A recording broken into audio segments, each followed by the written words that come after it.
In 2013 wie ik zontje hier, doet heer bij mij delk aan en ik vertelde om mijn ultieme droom.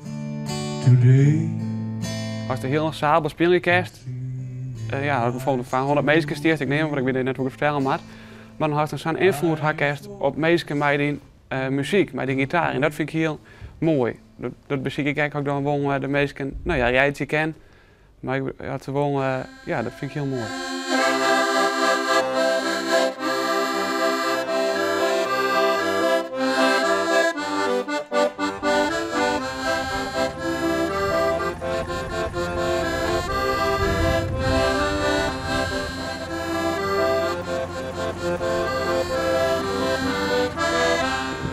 Mijn ultieme droom. Nou ja, ik hoop dat ik wat meer dan ken in de muziek en misschien mijn zin erbij wat je ken. Maar ja, dat is ook nog wel. Ik doe mijn best en ik vind het hartstikke mooi om te doen. Ja. En ze bedoelt ook wel.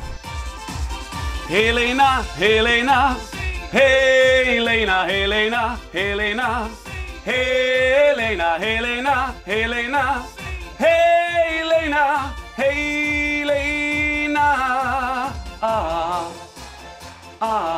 Mijn ultieme droom, mij was steeds dat hij in vervulling gaan is. Ja? Want zij is de laatste uitsturing van Heer toen eindigen. Hè? In de Eiksam, een drummobiel. Toen had ik zijn, als het goed is, had ik ooit mijn yield met de muziek verzinnen ken, zodat het heel mooi was.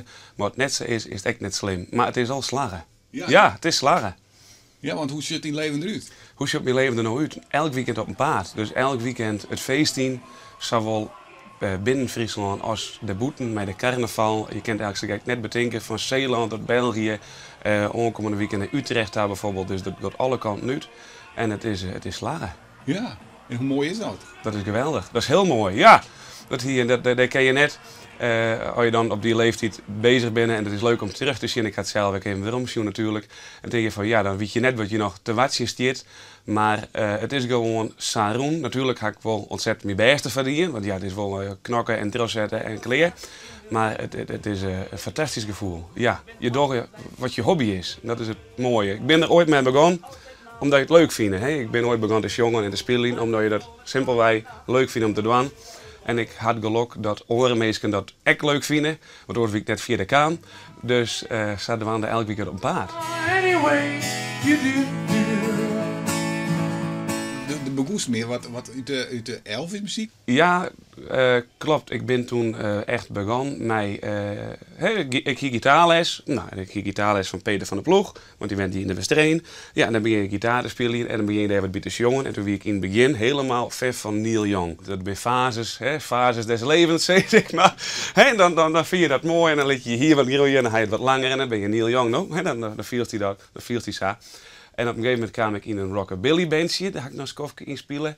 En van het ene in het andere kwam ik gewoon in de feestmuziek te leren. En ik dacht, ja, dit is echt mooi, dan ben je mooi alleenig. Dan ga je geen gedoe, je gaat ergens heen, lekker jongen, mooi spelen. En feest, ja. Ja, het is wel heel wat oors inderdaad als Neil Young. Zeg maar. Ja, dat is daarom zei ik, van je weet het nooit hoe het erin in het leven. Want in hier dan ga je van het ene uiterste eigenlijk in het andere uiterste. Radicaal, asociaal naar de kloten. Wij gaan door als een stel idioten. Niemand die mij de weg nu nog wijzen zal. Ik ga door totdat ik u bij neerval. On Blueberry Hill, hill, ooh, hill, hill. Where my dreams came true. Daar gaat ze.